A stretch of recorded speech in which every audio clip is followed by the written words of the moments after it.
years ago, a sleepy New England island got some unlikely visitors.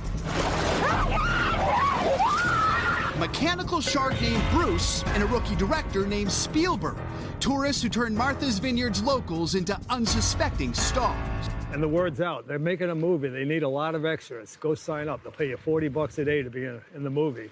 Jeff Voorhees was just an island kid when he was cast as Alex Kintner. Let me get my raft and go back out in the water. The innocent boy on a raft who fell victim to that voracious great white. Everyone's like, were you afraid of the shark? No, I was afraid of freezing my 12-year-old butt off in the water. The cast and crew spent many days in that frigid water, filming scenes like this one, when the absent-minded mayor made this declaration. The beaches are open, and the people are having a wonderful time. And beachgoers were pranked by two brothers with a fake shark fin. Staggering when you consider what one of those young actors does today. What is your job right now? I'm the chief of police of Oak Bluffs, Massachusetts. Yep, Jonathan Searle, who as a boy uttered these words to his real-life brother, He made me do it. is now a top cop on this very island.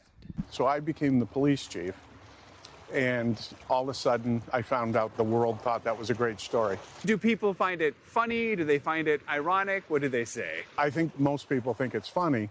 It's not the only Hollywood twist.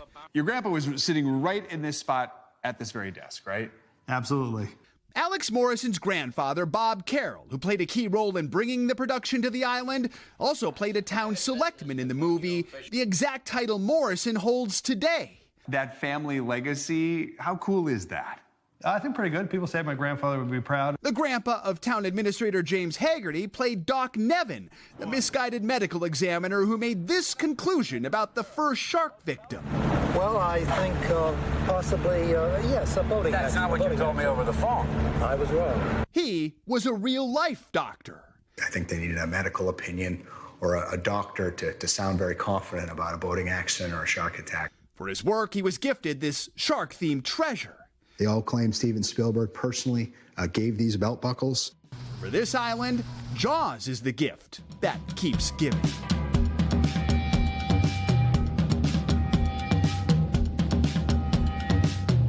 How many people get to be in a movie and have it last and still grow in popularity at 50? We met Jeffrey Kramer at the Martha's Vineyard Museum, where we spotted this. The newspaper ad he answered as a struggling actor, leading to the role of Deputy Hendricks. I couldn't call him in. There's no phones out there. I showed up. I had my own dressing room. I mean, it was unbelievable. I was so nervous I could have really thrown up on the beach, I think. Like many, Kramer stayed at the Harbor View Hotel as the production dragged on, a drama chronicled in a new Nat Geo documentary. And we all began going off the deep end, literally. Okay, attack! The film was 100 days behind schedule, and 80% of the time the shark didn't work. Though we might now know one reason the shark was prone to breaking.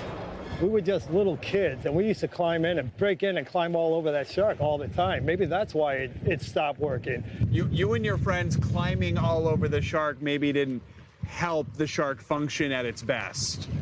No, we had a good time. The secrets of an island that came together to create 2 hours of on-screen terror. You're gonna need a bigger boat. And 50 years of life-changing memories. Jaws-loving tourists are already descending upon Martha's Vineyard for a huge celebration. They're calling it Amity Week. They're going to have tours and talks and movie screenings, parties, and much more. Officially kicks off tomorrow, runs through June 29th. There's merchandise in nearly every window here on Martha's Vineyard. Yesterday, down the road, I bought this Jaws lunchbox. Wow. I also got this guy right here.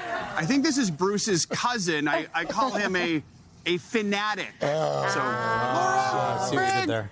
Carson, back to you. Thank you, Joe. Thank you, Joe. That was a great look back. Yeah. The boo-boos don't have to worry about that.